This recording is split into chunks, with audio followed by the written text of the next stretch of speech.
Associate Professor Dr. Ramduan Wongsawat. She is a medical or medicine and Associate Dean, former Associate Dean, Professor of Chiang Mai University, and Associate Professor of Pediatrics.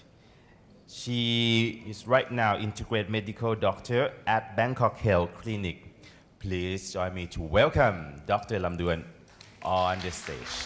Gentlemen, I think this morning we will have a very exciting learning time. We have a very distinguished and well-known, well-known of researchers and doctors who will come to present to us. Please welcome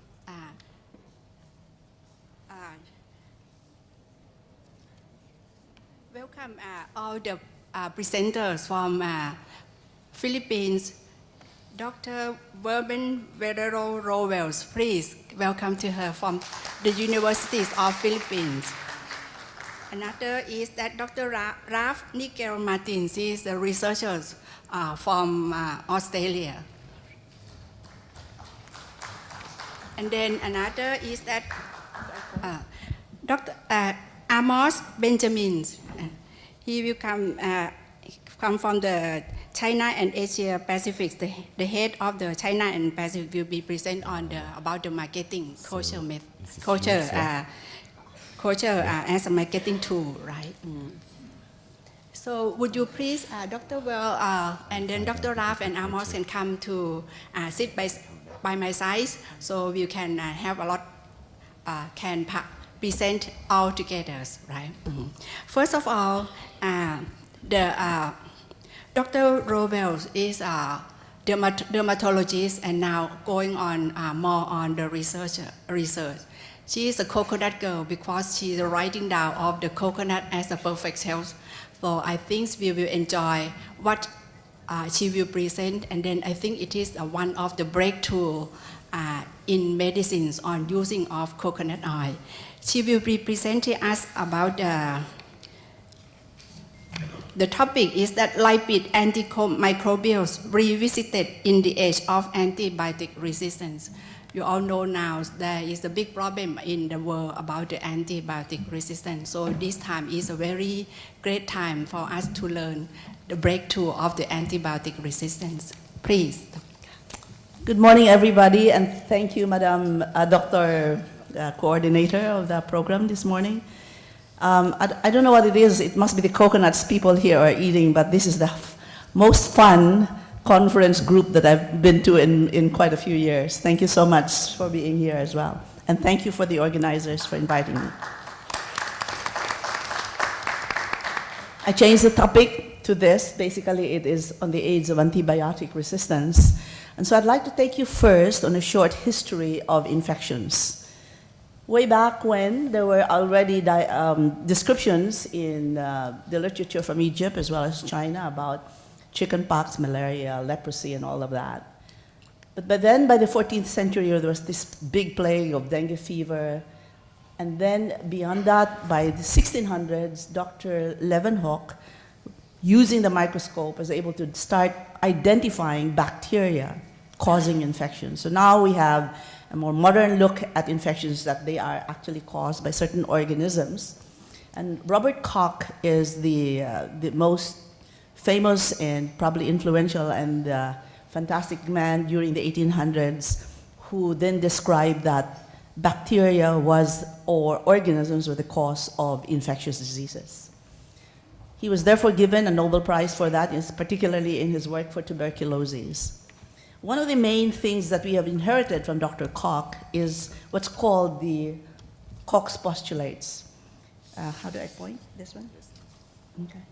The Koch's postulates are basically to identify a bug as being the cause for an infection, that it is specifically seen in that particular patient, that then it can be isolated, and then that isolate of the organism can then be replanted, and that this same agent can be harvested from a patient who's infected with it.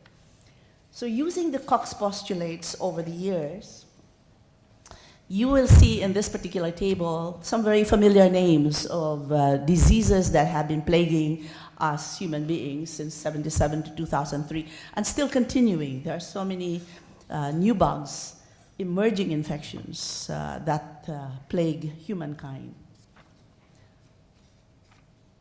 So, therefore, there was a need to counteract all these microbes. And one of the major things that happened was that Alexander Fleming discovered penicillin, and shortly after, the sulfa drugs were also discovered. And with those two particular drugs, the new era of antibiotic treatments of infectious diseases came into being. And this was fantastic. They were called magic bullets. Then they took care of the infections of man. However, at the same time that these antibiotics were helping us a lot with our infections. Take a look at the ones that are in white above, and take a look at the ones below in green. The ones in white are the medications that were discovered through the years. There's a timeline from the 1930s onwards to the present time. And as you will notice, when you match it down with those that are colored green, almost immediately antibiotic resistance was reported. So you have penicillin already having reported antimicrobial resistance even in the 1940s, and it was just starting to be really commercialized in the 1940s, and so on. And even in the Philippines now, we have so many diseases that are made of bugs that we have to fight with multiple antibiotics.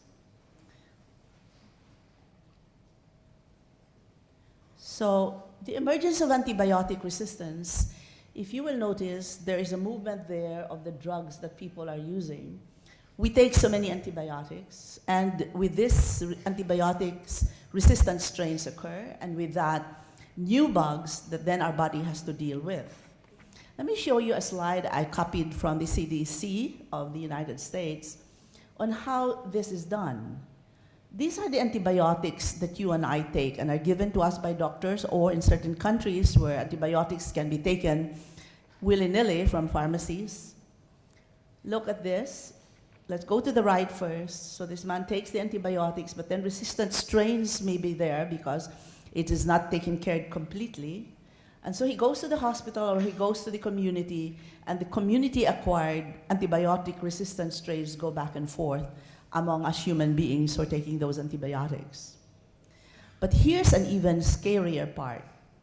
Other than the indiscriminate use of antibiotics that we human beings have been doing for many years, is the fact that of the more than 50 million pounds of antibiotics that are produced worldwide, 40% of that is used in the veterinary medicine. And so many times for daily use, antibiotics, like the potent ones, lincomycin and all of that, are given to the same animals that we eat in our diet. And so therefore, these come to us from, again, indiscriminate use of antibiotics. We get resistant strains from them, and that's what we eat. And in addition, their effluent, whether it's in their stools or in the water that's used to cleaning these places, you get them as well, and it gets into our ecology. So those are the ways that we're able to, so that these are the figures I got from the CDC 2013. Look at what they reported in the United States of 2 million, and then deaths from resistant strains, as well as this one also. So it is a real problem. I see it all the time in my clinical practice. I'm a dermatologist, so I see a number of people that no longer respond to penicillin, clindamycin, erythromycin, the usual and common antibiotics. And a number of times I've had to put them with infectious disease people so that they could take care of them. So therefore, there is now a real search for, an urgent need to search for novel products with antibiotic activities, and lipids is one of the center of these. So what are lipids? We all know that it's cheap, and so therefore it hasn't been in the mind or in the eye of pharmaceutical companies, simply because it's available everywhere, and every Tom, Dick, or Harry can get coconut oil. But in fact, let's get down, and it's very safe. Nobody gets a reaction to it. We don't get any allergies from it, and it's completely metabolized in the body. But let's get down to what they are. They are made up of triglycerides that break down in the body from the lipases that are gut bacteria used to break it down into fatty acids and the monoglycerides and a bit of glycerol. So these have antimicrobial properties that the body actually uses and we can actually use, as I will show you shortly. There, in fact, have been antimicrobial lipids studies as way back in 1881 by the same famous Robert Koch, where he found that certain free fatty acids, lipids, can inhibit the growth of anthrax bacillus. And this led to numerous studies on soaps. Soaps have antibacterial properties because of the sodium lauryl sulfate and other pathogenic organisms. But because the antibiotics were discovered in the 1920s to 1940s, much of the studies on lipid antimicrobials took a back seat. And it wasn't, and so they were there, just parked, until about, so this is the era of the antibiotics, that lipid studies were gone, until the 1950s when Dr. John Cabarra started with his groundbreaking studies on lipids again, showing how very good it really is. Now in the 21st century, I shall be showing you ongoing research that can actually make our lipids from coconuts become part of the drug armamentarium of pharmaceutical companies. So let's talk first about the mechanism of action. How do antibiotics work? And then next I'll tell you how do the lipids from coconut oil and the others work. You will notice this one is very hard to see, but basically what it is that these antibiotics are very tiny little molecules that get into the cells of microbes. And it is with it is with enzymes within the cells that they are able to destroy. So it is basically intracellular of the microbes, and it's basically a chemical mechanism of action. Look at this now. What do lipids do? How is it antimicrobial? It's amazing because it is primarily, first, a non-specific interaction. It perturbs the cell wall of the microbe. And having broken down that cell membrane, it is able to interfere with its physiological properties inside, and that becomes a specific interaction with the cells. So therefore, the fantastic thing about this is that these membrane-active antimicrobial lipids promises a lot because unlike with the enzymes that are used by the microbes to therefore produce their own enzymes that can then counteract the antibiotics that go into the cells, it's very hard for mutation to occur in the bacterial essence of its cell membrane itself. So there's hardly really, we don't anticipate that much at all of antibiotic resistance to the lipids. Here's an example of an organism. This is a cartoon of the cell membrane of an organism, and that's what we call the lipid bilayer consisting of phospholipids. And here is the first one. First, it interacts with that cell membrane. Having broken down to the barrier of the cell, all of these other specific items now occur. This is what I showed you in the previous slide. Here I hope I can show you a cell, a microbe.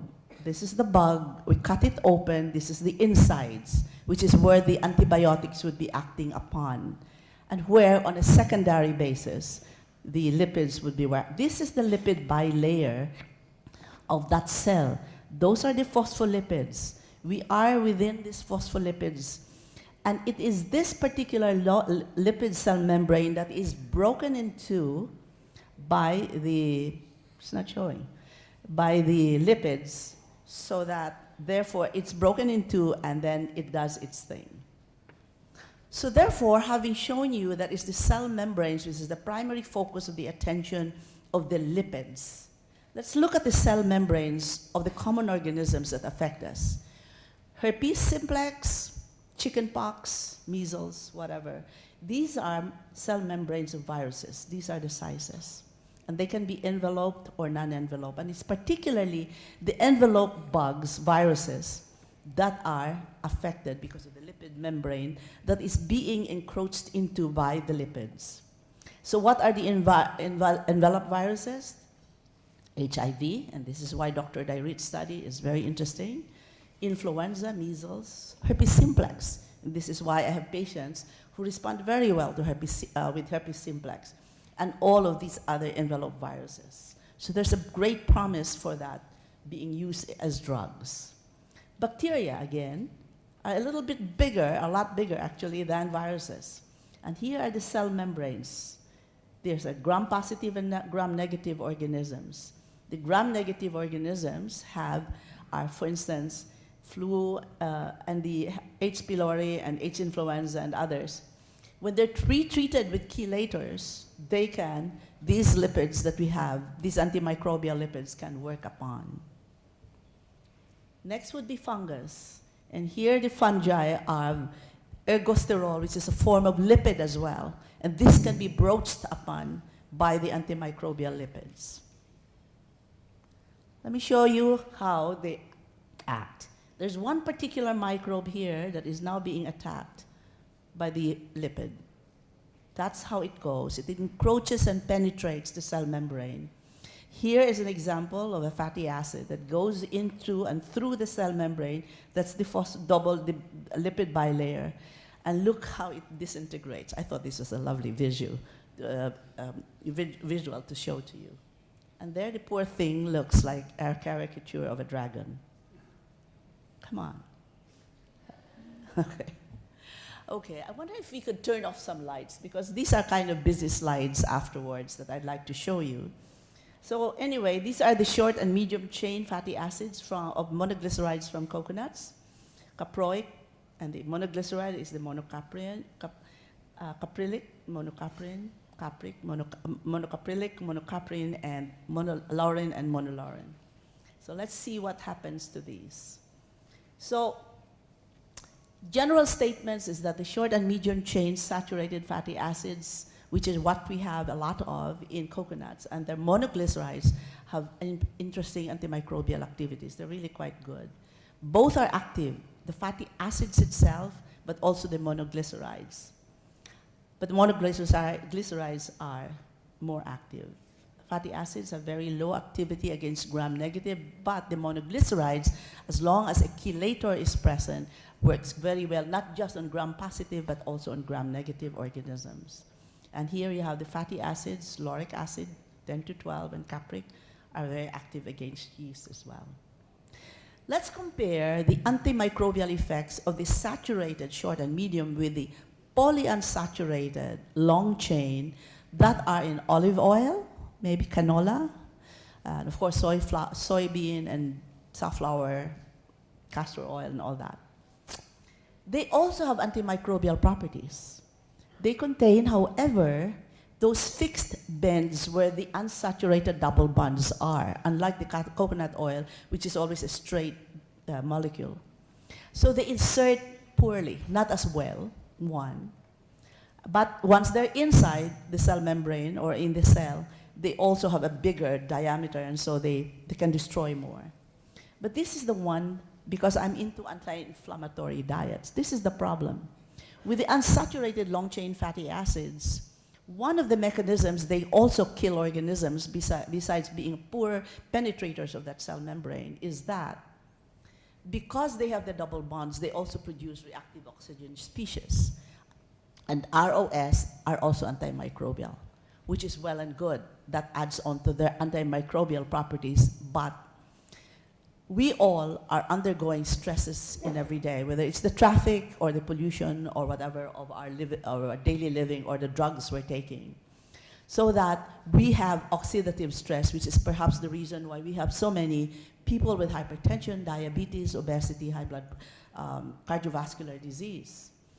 If you therefore have more of these unsaturated long-chain fatty acids as antimicrobials, you risk also adding on to the reactive oxygen species that are formed. So again, saturated fatty acids are better. So this is the summary. I'll go over this quickly, but these are just slides to impress you about how broad spectrum the antimicrobial action is of the lipids, as compared with antibiotics. Antibiotics, by definition, are only antibacterial. The other antimicrobials would be antiviral, antifungal.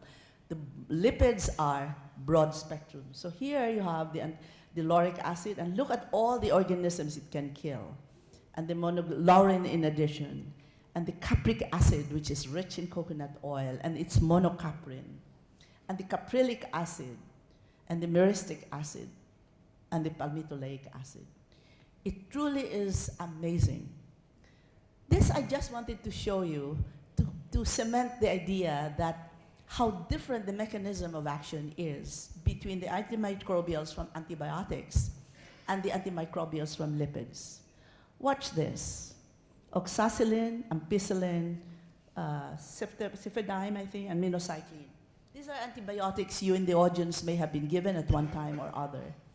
Look how, and this is called the methicillin-sensitive staphylococcal, the virgin one, before it becomes resistant. These are the resistant organisms. And look at the level of the amount of the antibiotic used to kill the methicillin sensitive. You go across to the resistant organisms, and you can see the concentration of the antibiotic becoming higher and higher. It needs many more. Contrast that with capric and lauric acid, which are my two favorites of the coconut oil fatty acids. How across the line, the dosage is the same, simply because the action is the same. It's that cellular wall penetration. So clinical relevance, I've had so much clinical relevance. Remember, I started my clinical studies on coconut oils in 1978 after I met Dr. Kabara in Beijing. So I have all of these, and because of all of these studies that I've done, and many more actually that are not listed, in atopic dermatitis, contact dermatitis, psoriasis, acne, rosacea, which are common diseases that I see in my clinic, because I'm basically a referral and a hospitalist doctor in the Philippines. I see many of those, and they all use coconut oil as their topicals, both as an antimicrobial and as an anti-inflammatory oil. This is something that I thought I'd share with you, because I haven't done this yet, but I just found this article while I was preparing for this lecture, that when you heat coconut oil, it actually acts faster on the cell membrane. So I'm going to start telling my patients to do that. And if you make it in an acidic medium, so I'm going to maybe mix coconut vinegar with the coconut oil and get this. Just an idea for you to think about. So one last question before I go into the modernities of drug delivery is this.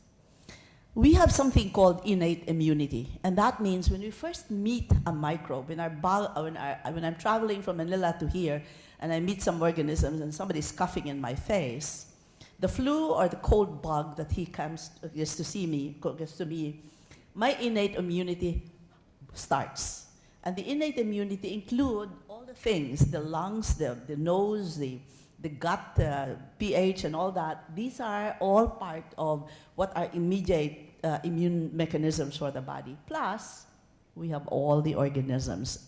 The question, therefore, is, if the antimicrobial lipids kill microbes, will it also kill my microbiomes?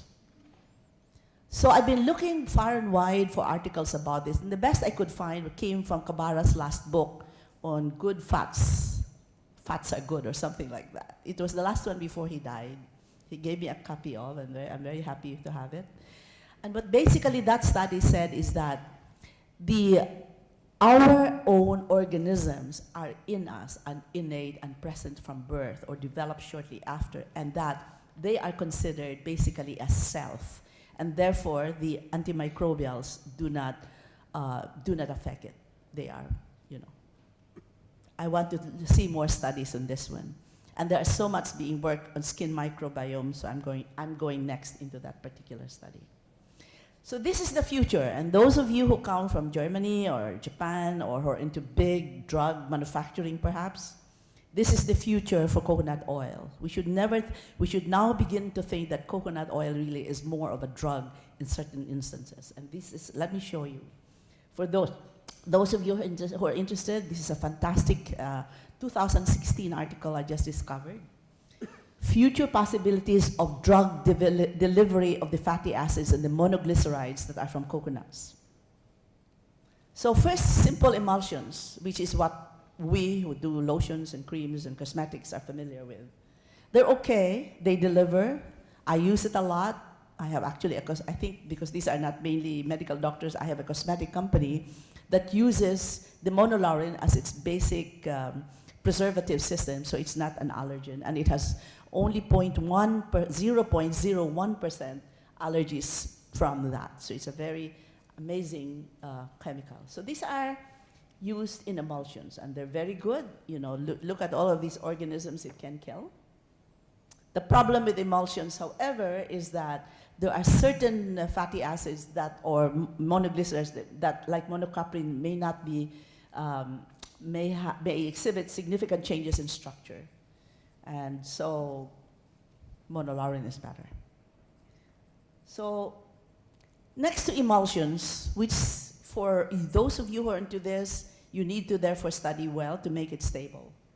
But this is the future, and everybody's into going into this, and there are lots of laboratory studies now on the liposomes. This is the older one. The liposomes are just little vesicles that, in a sense, imitate the cell membrane. It also has a lipid bilayer, and in the lipid portion, which is inside this, between the two phospholipid layers, you can put lipid drugs, lipid diced chemicals, let's say from coconut oil, and aqueous ones here. And these are delivered in micro-nano matters directly to the targets that we want it to be. So it's modern technology of drug manufacture, delivery.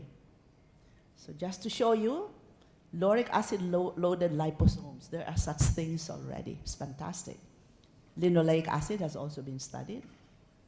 And here, against organisms, of course, as a dermatologist, I'm interested in P. acnes, that it has been studied. So it's very, because they are in this very carefree liposomes, you don't expect toxicity, you don't expect adverse reactions as much as with others that are just delivered externally.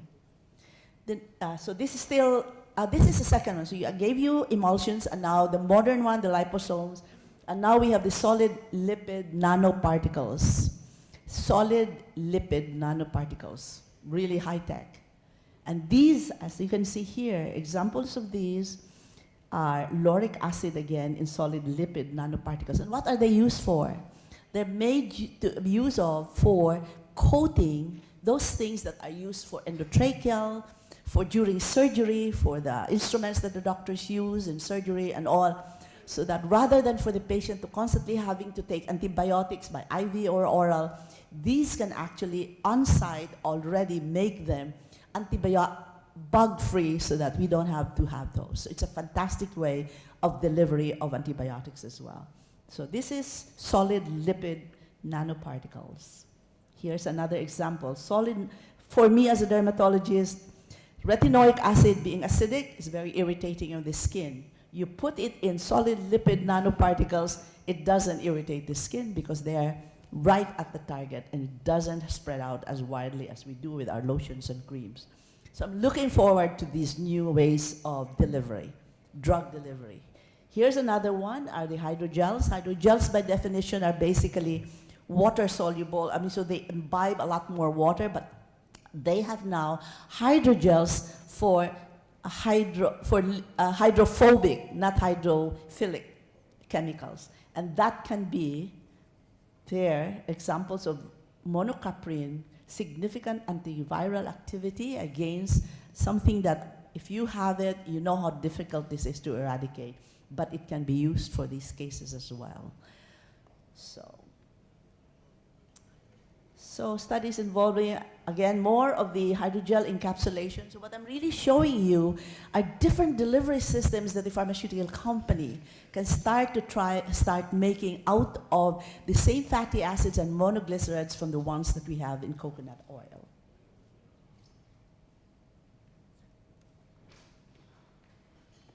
let me see if I show.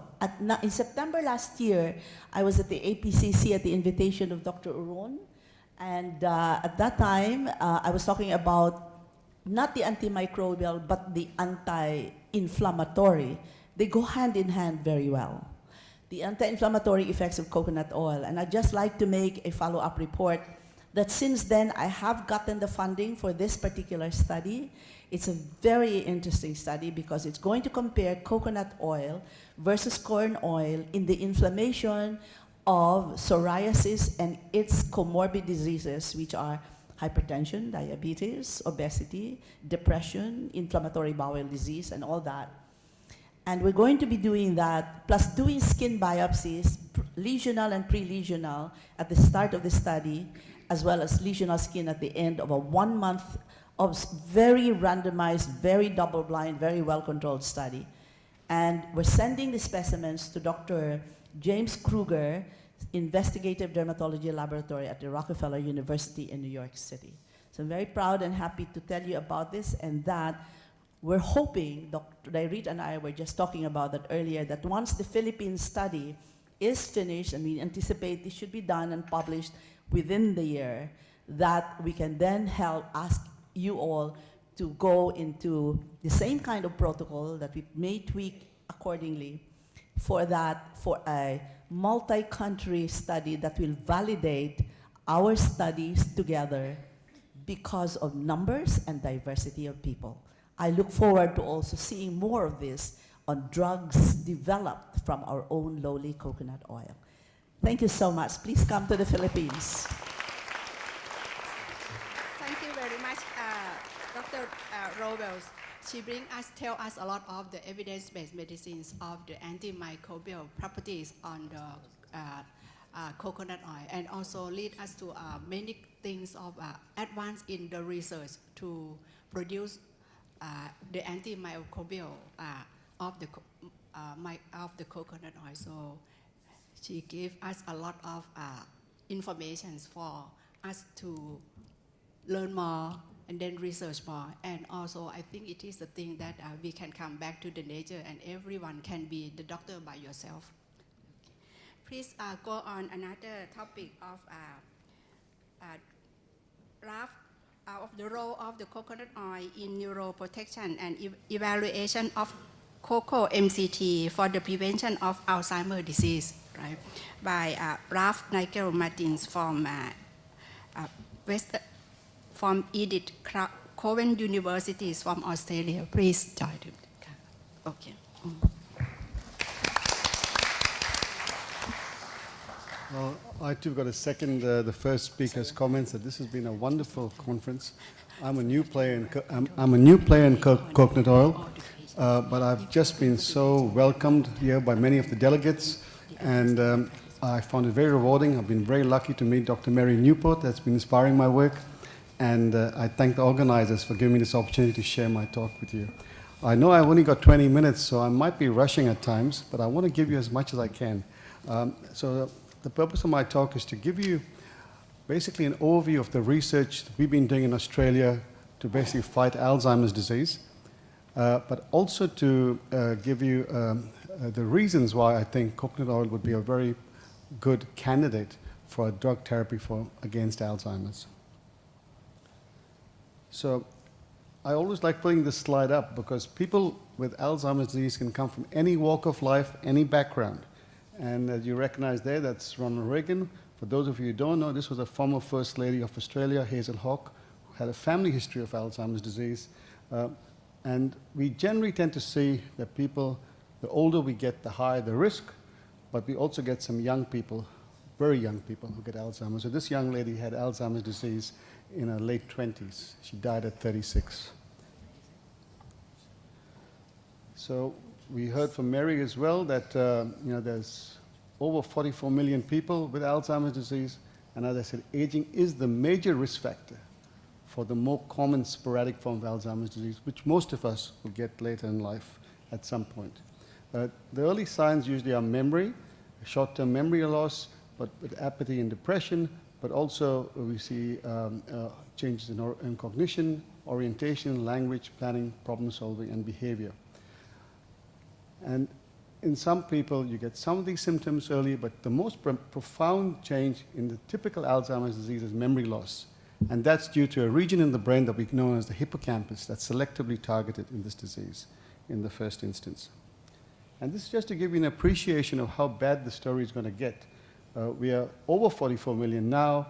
By 2050, the projected figures are 135 million globally, and this is an underestimation because these projections have been based on the aging of the population. We now know that type 2 diabetes is a major forerunner for Alzheimer's disease. It happens much earlier in younger people, and that's going to contribute even more powerfully to this disease. So and if we look at, and this was figures that were generated by the Alzheimer's Disease International, which is a consortium of several countries around the world working together against Alzheimer's, and this was done in 2010. But if dementia were a country, it would be the 18th largest economy. And actually, it's now way past Turkey at $635 billion a year. So that's the cost of Alzheimer's. And honestly, we are at the level of a tsunami. If we don't do something, this will cripple the world economies everywhere. Now, these are some figures from Australia. We know in Australia that it's the second leading cause of death. And within a few decades, it'll be the major cost to the community in terms of health conditions. But there is some good news, and this is where I think we all need to pay attention to. If you were to delay it by as much as 5 years, in Australia we'd save $13.5 billion. And we'd also reduce considerably the number of people who will have Alzheimer's. And we have enough knowledge now to really target prevention. So the story starts for Alzheimer's with this gentleman in 1907, Dr. Alois Alzheimer. He was a psychiatrist, but he was also a neuropathologist. That was his patient. She was in her 50s when she was diagnosed with Alzheimer's. Today we'd call this early onset Alzheimer's disease. And when he looked at her brain, you see these telltale signs, and this is what we call the signature of Alzheimer's disease, of amyloid building up in the brain. So you get these things called tangles, and they're made up of a protein called tau. And we also get these structures outside the neurons called plaques, and this is probably the most characteristic feature of Alzheimer's disease.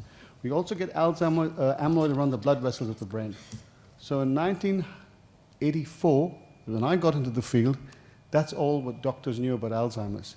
You'd have to die, then they'd look at your brain, and then they say you definitely have Alzheimer's. So there's no diagnostic test. That's the sad news. So we focus our attention on isolating this structure, and we ask the question, if we can know what the face of this monster is, we can then do something about it.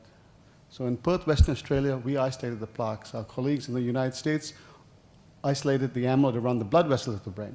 And we found that the major protein in these structures is called beta amyloid. And today, beta amyloid is basically likened to what cholesterol is to heart disease. We get too much, we get Alzheimer's disease. And all the drug therapies now have been focusing on getting rid of beta amyloid. So this is a cartoon that I've created to show you that beta amyloid levels go up to get Alzheimer's, but it can come about in different ways. So if you have a genetic cause of Alzheimer's, like the young girl I showed you, the brain is overloaded with beta amyloid, you get Alzheimer's early. In a number of people, there's a gene known as ApoE4. You probably saw it in Dr. Newport's slide. It doubles or triples your risk of Alzheimer's disease. And in different communities, it could be as much as between 15% to 50%. And in Australia, for example, it accounts for half the people who have Alzheimer's disease. Another thing to note, and there's a theme of the first talk as well, lipid metabolism. So ApoE4 is associated with high cholesterol. High cholesterol is intimately associated with increased beta amyloid. So that's something to bear in mind. But you don't definitely get Alzheimer's there. You need other factors. And we know in aging, the hormones change, and I've got no time to talk to you about hormones. But more importantly, and this has been the neglected area in Alzheimer's, lifestyle factors.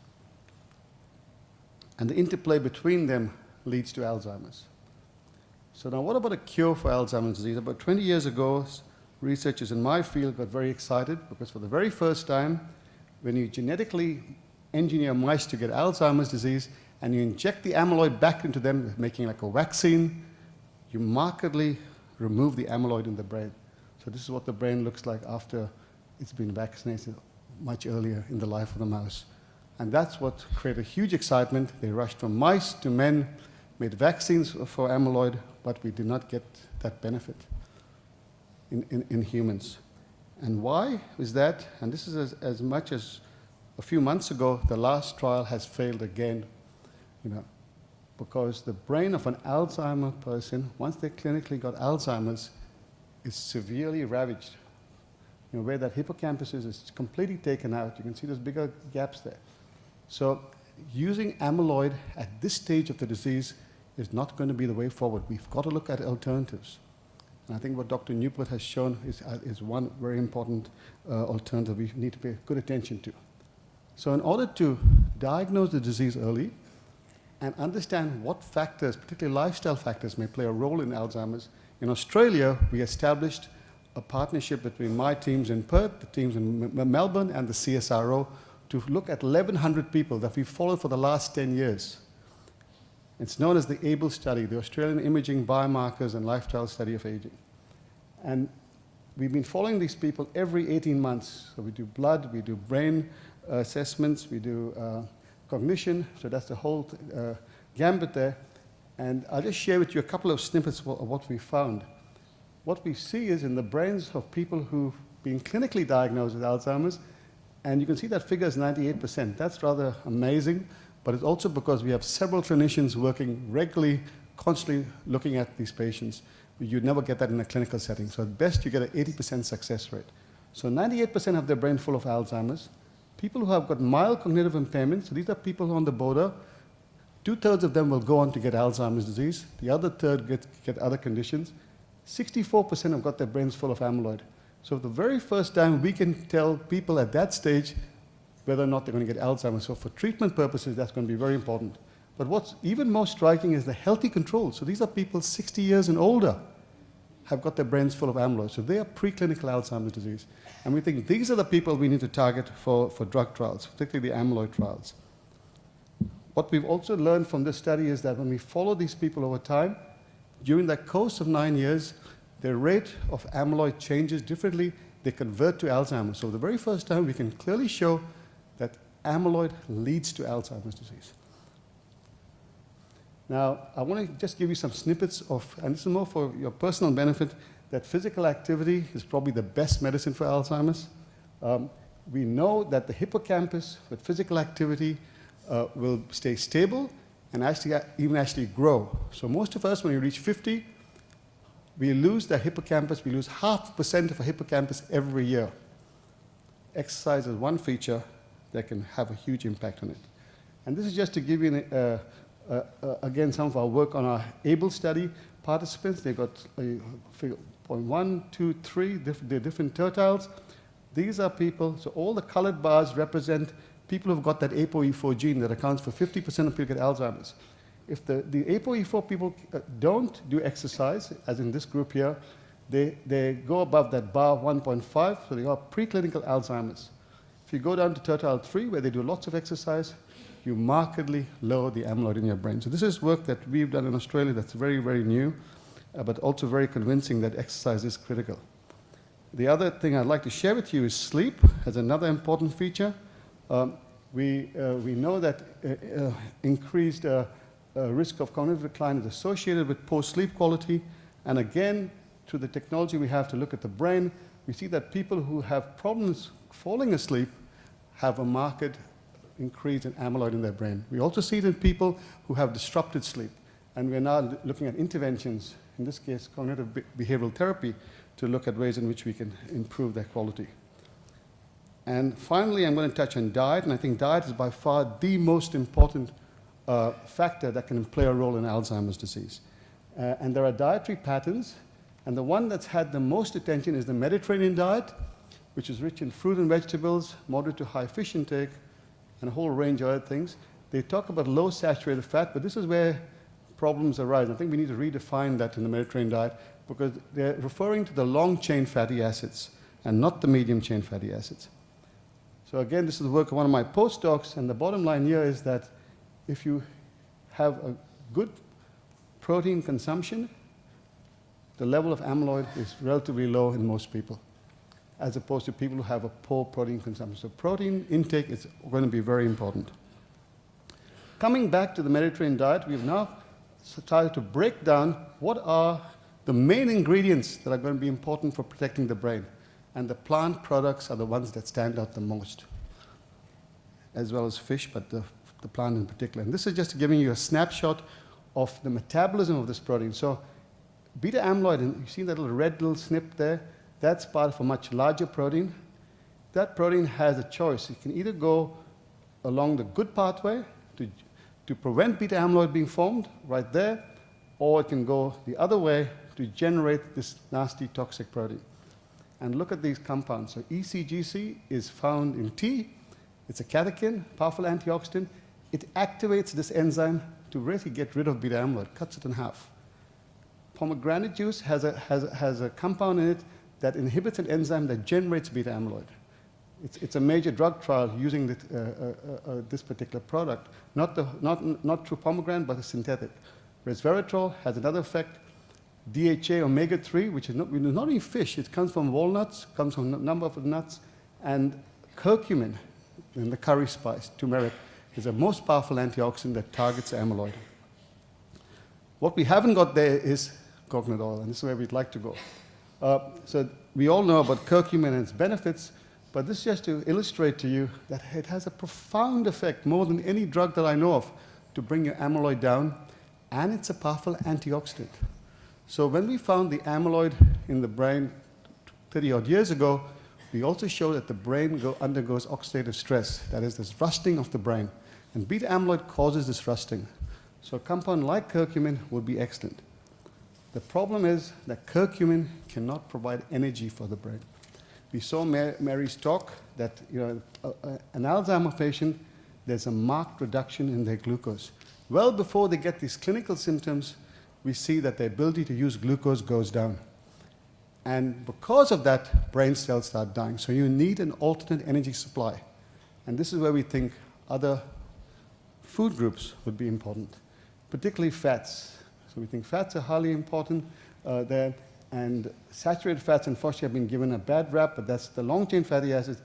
The medium-chain fatty acids, which we know coconut oil is rich in, is going to be the future. And this is what we are proposing, is that coconut oil, the good fat providing brain fuel, has a unique mechanistic function that may be a useful therapeutic approach to Alzheimer's. I guess a lot of this I'm just I'm preaching to the converted. You know about it, but the beauty about it, as we know, is the medium-chain fatty acids, which are rich in coconut oil, will provide the ketone bodies that will fuel our brains. And a lot of, and we heard this in the previous talk, obesity, dyslipidemia, insulin resistance, hypertension, all these have been shown to be targeted by coconut oil uptake. In addition, the antioxidants that are present in coconut can have a powerful effect directly against beta amyloid. And that's just to show you the spectrum of fatty acids there. How am I doing for time? Am I run out? Or? I still have? Thank you. So this is just a comparison between coconut oil, soy oil, palm oil. And what you see here is the percentage of fat. You can see by far coconut oil has a huge amount of the saturated good fats, whereas the other two have a lot more of the other fats, the monounsaturated in soy and palm, and in polyunsaturated in soy. So the attractions of medium-chain fatty acids, rapid metabolic conversion to basically generate ketone bodies, which I think that's by far the most powerful feature of using this approach. And we know that the three ketone bodies, we saw that in the previous talk by Mary, that are very important for fuel for the brain.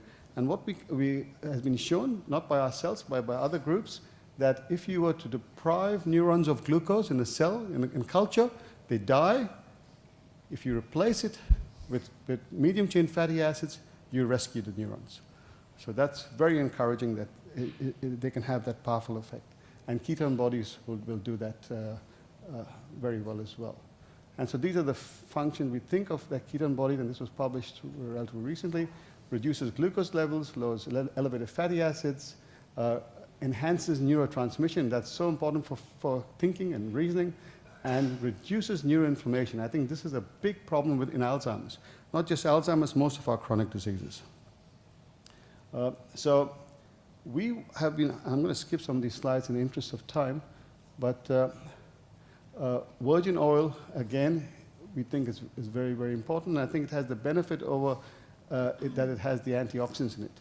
And there's a protein called lipoprotein A, LP little a, increase in cardiovascular disease. Again, we know that coconut oil has been shown to reduce its levels.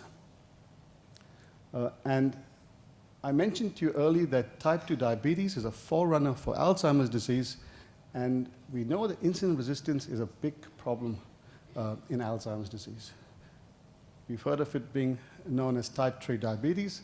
That's the big challenge, and we think that coconut oil will play a very important role in regulating insulin, reducing it, and promoting insulin sensitivity.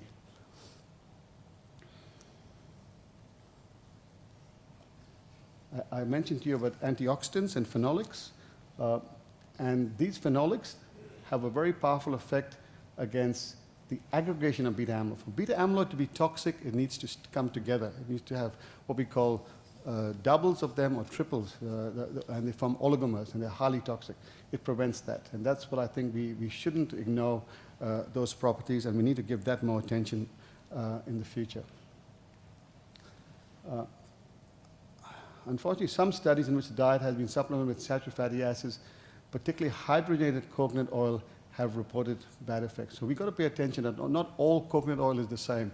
And where there's a risk of trans fats, then we have an issue. And so we've got to be extremely careful with that. You all know about the different types, and I don't need to bore you with it. But I think if we were going to use virgin coconut oil as a food, we'll need to have some standards. Not as a food, but as a medicine. So while it might be challenging for some, I think that's something that we need to pay attention to. Because in my limited understanding, there doesn't seem to be some formal standards there. So I'll skip this, but the important point to note that the role of coconut oil on neural function and survival is promising, but we definitely require objective evidence. And we've got to look at things in a way that we do clinical trials to address that. So I published that review. It's in the British Journal of Nutrition last year in response to a very prominent psychiatrist, a leader in Alzheimer's disease, who dismissed coconut oil as just a lot of rubbish. And that's why I went into the literature to do that. And once I published that review, and it was quite striking that it had a lot of benefits, especially if you understand biochemistry. I was contacted by Mr. Jun Lau from the Philippines, who's the managing director of ChemRes, for my paper, and I said to him, I really want to do a clinical trial. And all the funding groups were blocking it. And so he kindly has supported us in a very significant manner. And they make a product called ICCO2017, and I was blown away with their facilities. You know, I do column chromatography in the lab. These are massive columns there for them to separate. And what's exciting about this product is that it has just the medium chain fatty acids. They've purified it out from the rest of the other fatty acids. So it's more enriched. And I guess the question we particularly want to ask is, do ketone bodies make a difference? There'll be other features in virgin coconut oil I think that are going to add value, but for us to get that, we need to have an enriched source of these medium chain fatty acids. And this is why we've taken this on board. So that's our plan now to do that. We hope to basically do a pilot study, which will be starting in the next couple of months.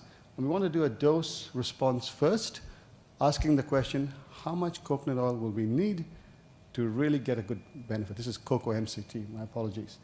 And so we've gone from 1 tablespoon 3 times a day, 2 tablespoons 3 times a day, to 3 tablespoons 3 times a day.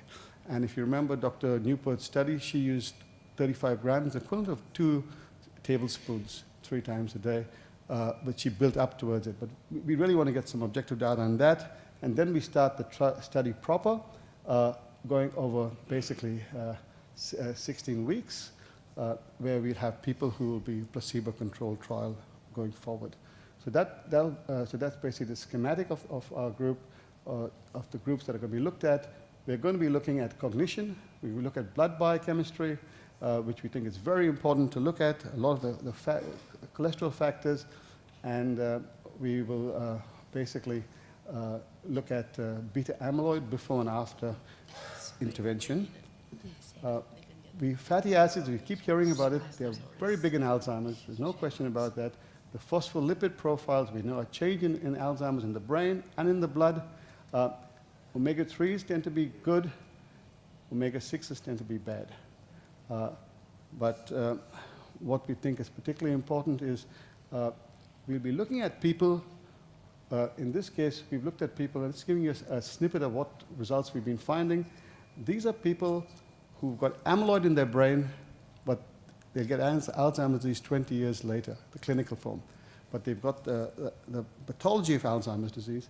And what we see is that arachidonic acid is elevated in these people 20 years early in their blood, in the red blood cells, and a compound called DPA is decreased.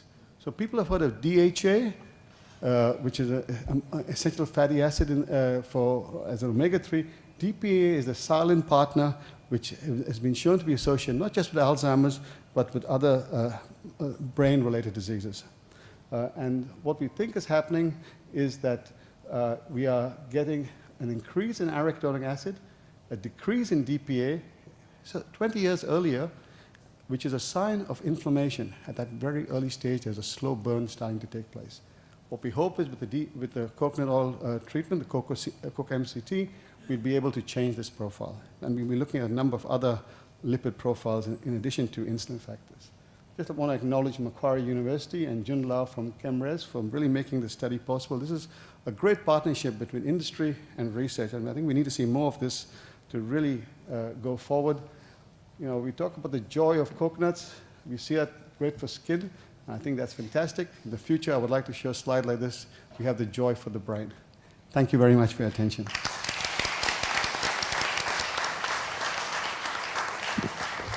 So we will meet.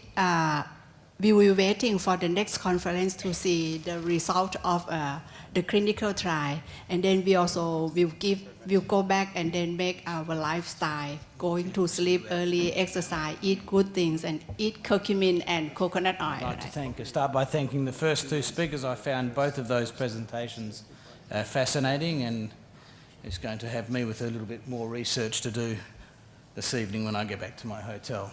Anyway, good morning everybody. Some familiar faces from the various different conferences, so if I repeat a few things or go over a few things that you've heard before, I apologise, but unlike some of the research we've heard about this morning, the kosher market and how it works doesn't change that fast, but let's get started perhaps.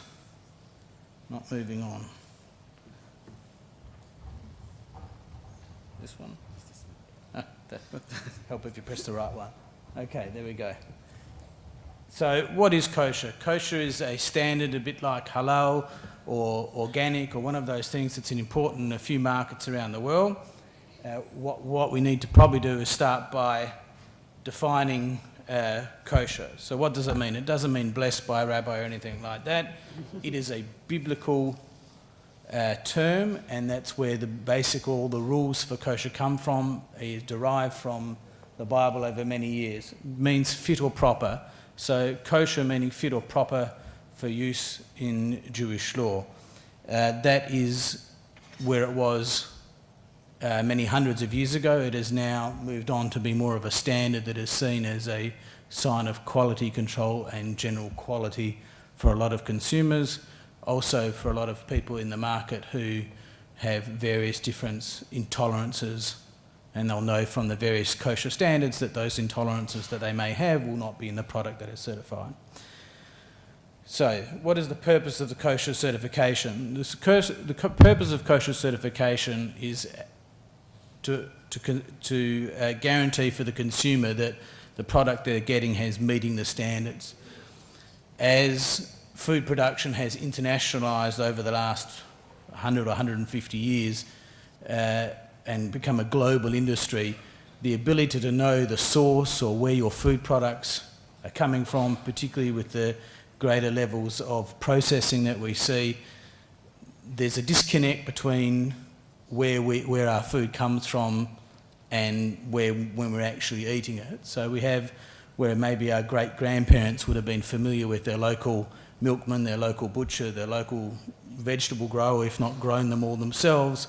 Today we're far more likely to be walking into a supermarket somewhere in our local area and purchasing, and have no real knowledge of where those products are coming from. This is one of the guarantees that people would be looking for. So broadly speaking, we can cut all food products or additives and things like that into three basic groups: things that will always be acceptable, things that are never kosher, and things that require kosher supervision. Now, coconut oil is one of those, or coconut products in general is an interesting product in that the actual coconut is always kosher. There's nothing to talk about. But we don't talk, when we talk about coconut now, we're not talking about just the coconut, we're talking about a processed product now. Virgin coconut oil is perhaps one of the least processed, but it's still going to go through some sort of industrial process. So that's what we would be looking at. It's a product, the coconut itself would be kosher. A coconut product is more likely to be something that requires supervision. So there's some terms that we talk about in kosher where we separate it into the various different classifications. Obviously, coconut is not a meat, not a meat source. It's not generally dairy, but in the coconut industry, not in the oil so much, but in the milks and the drinks and things like that, we do come across a lot of flavouring agents and stabilisers and things like that that can be dairy. Then we have the term called parv, which means neutral. So it neither contains meat nor milk. And this is what most manufacturers would be looking for their product. A neutral status that has no implications of how it can or cannot be used. Generally speaking, coconut products would be parv or neutral. It's only when we further process and start to talk about additives and things. So what are some of the main issues we have with coconut? Oil in general, specifically with oil, it usually isn't that complicated because the coconut oil, particularly the virgin coconut oil, tends to be done on site without any other contact or cross-contamination of other oils, which would be the major concern for an oil. When you move further downstream to the processing of the actual coconut, you have issues with co-packing. Sometimes we spoke about dairying ingredients, processing aids, the days when you bought coconut milk and coconut cream and that meant literally one was the milk and one was the cream have long passed. A lot of those today coconut creams and milks will have thickening agents, colour agents even, flavours, all sorts of things as opposed to what it was when we made our own coconut cream and milk ourselves. So, how do we get to the designation of kosher? Basically, it's these few elements that we need to look at. The ingredients obviously have to be kosher. So if you're doing a highly processed product with many ingredients, you would have to start there. Coconut oil, again, there aren't any, virgin particularly, aren't any other ingredients. So what we'll be looking at then is the integrity of the equipment. So is this a dedicated facility for virgin coconut oil or coconut oil in general? Again, unlikely to have any issues. Is this a facility that processes many different oils, packing margarines, frying oils, all these sorts of things where you have dual use of equipment and things like that? It then comes down to CIP procedures and all various other bits and pieces that you would have to look at. The simpler the process, the simpler the kosher process itself. But once you complicate it with other products, you start to get trickier situations. And basically, once that you've resolved that, you're then looking at moving forward for your kosher certification. So we have to look at the way the actual process works. So we're talking about ingredient management. So the purpose of the kosher certification is to verify to the end user, the consumer, that this product meets the standards. So in your facility, we need to have some sort of ingredient management so that the manufacturer would understand what issues they can come up against and what will be problems, what may not be problems.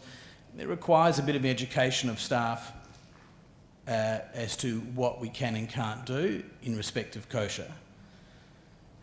So that's the way the process would work. We'd work through the ingredients, we would work through the manufacturing process, and then we'd work through any restrictions that there may or may not be, and then we would look at the final product, the use of logos and all those various other things.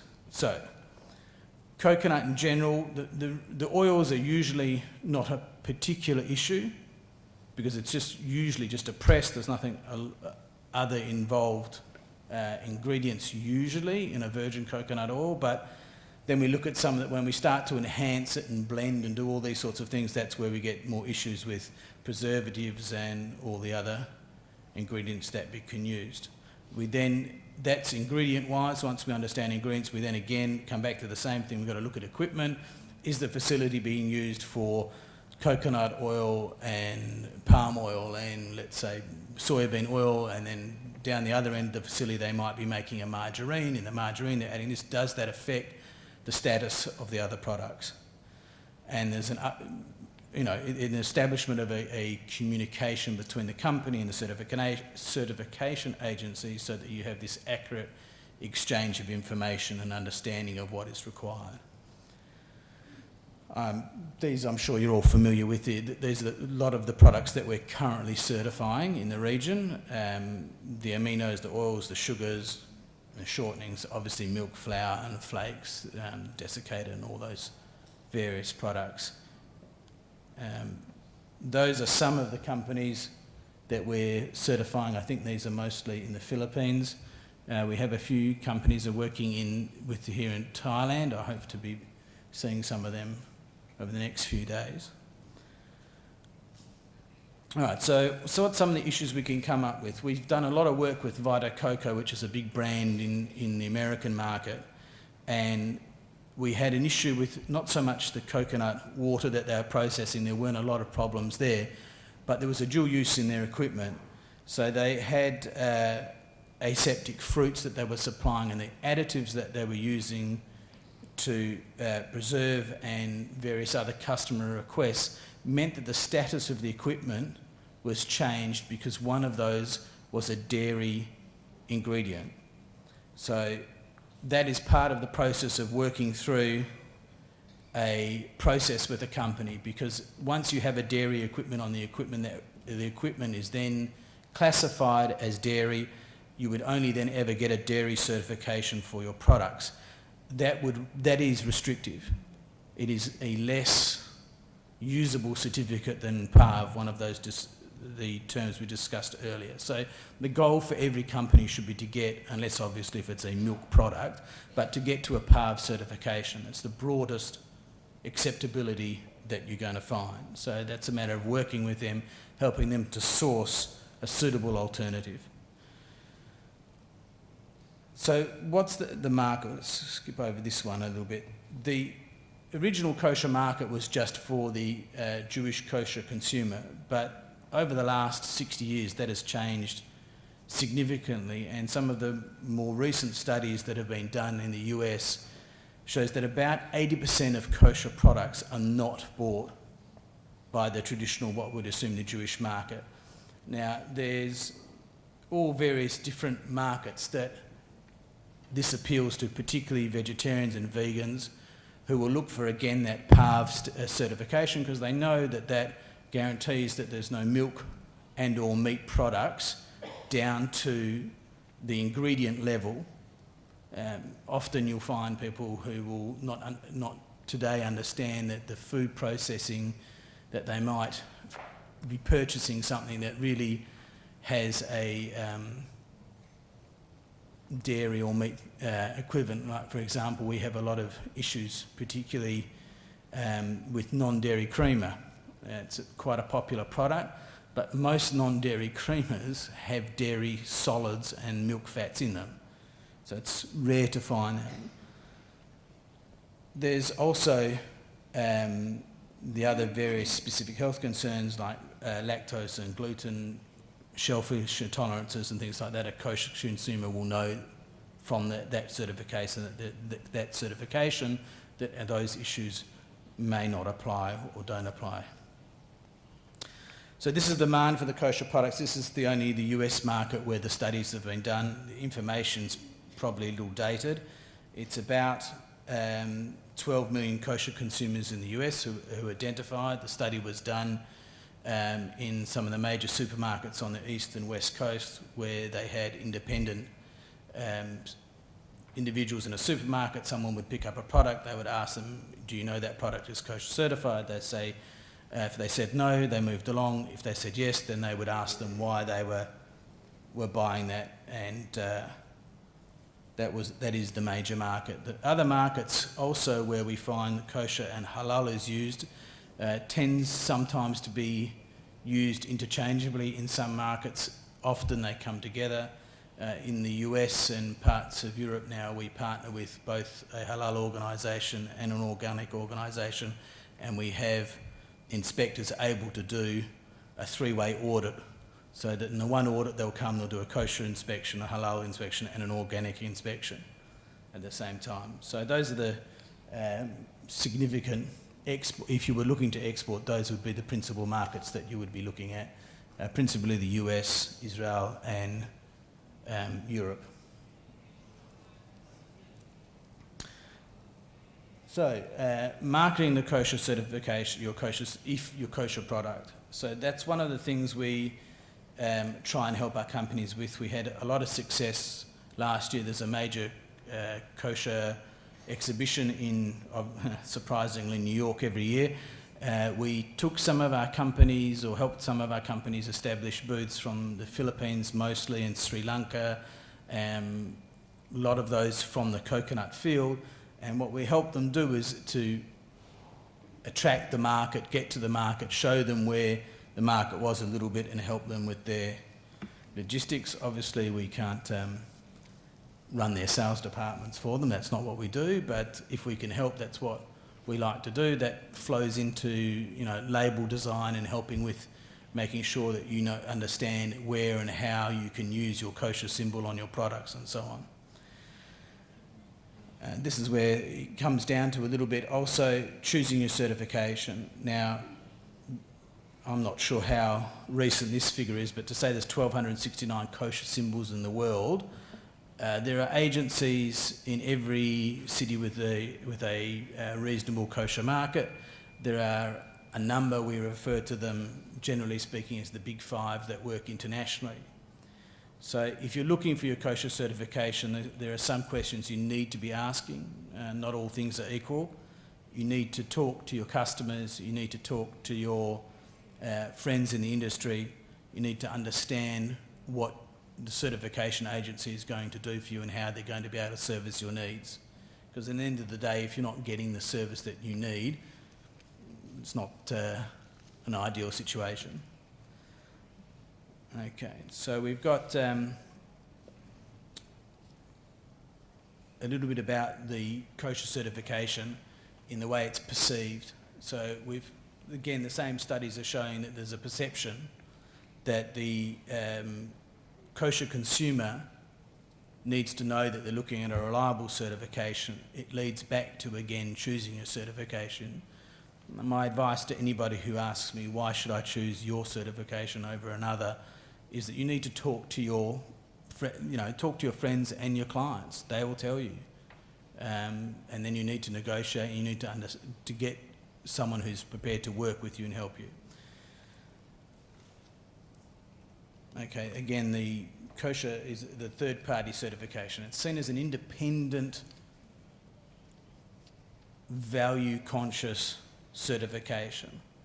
So unlike ISO or other international regimes, it's a direct independent channel.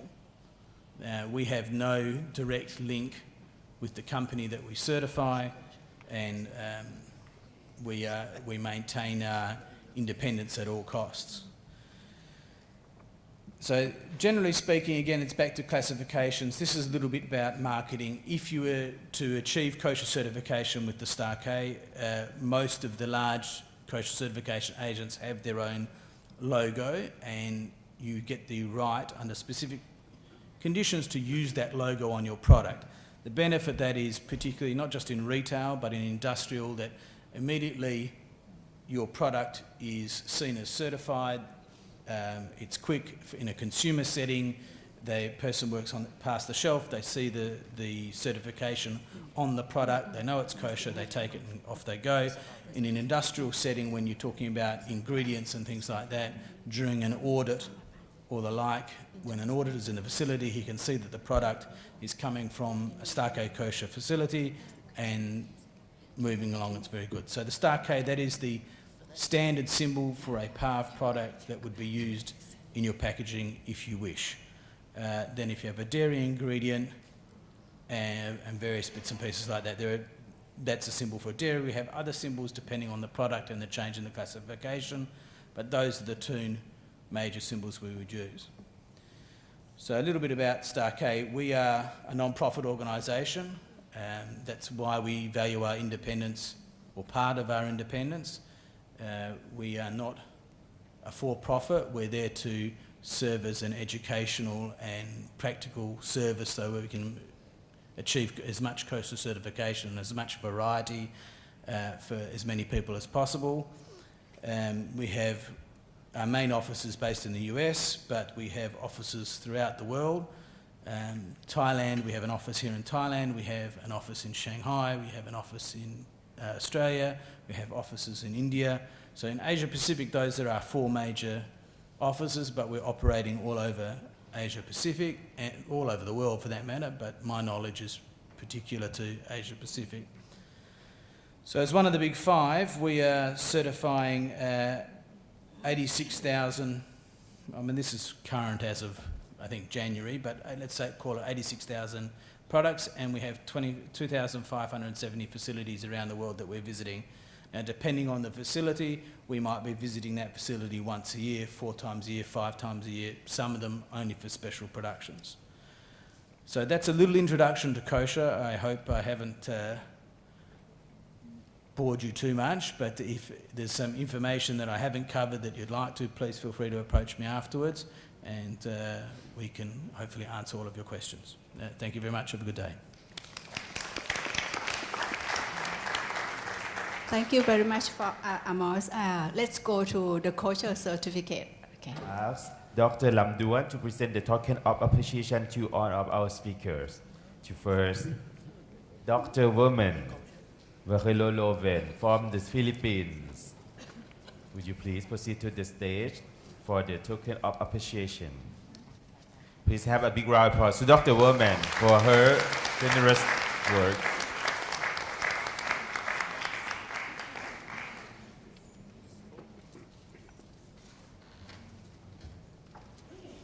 Secondly, to Dr. Ralph Nigel Martins from Australia.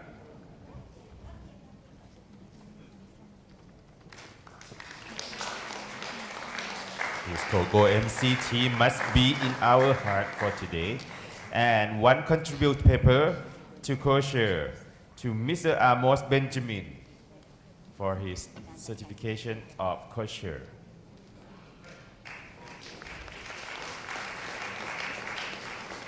And for the discussion, we'd like to invite Ms. Piyanut Naka, Vice Director of ICCO of Thailand, to present the token of appreciation for thankful to Dr. Lamduan Wongsawat for being the chairman of these sessions.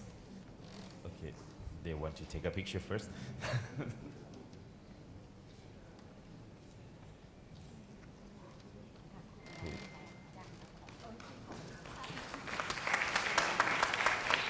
And this was the end of the first session of this morning.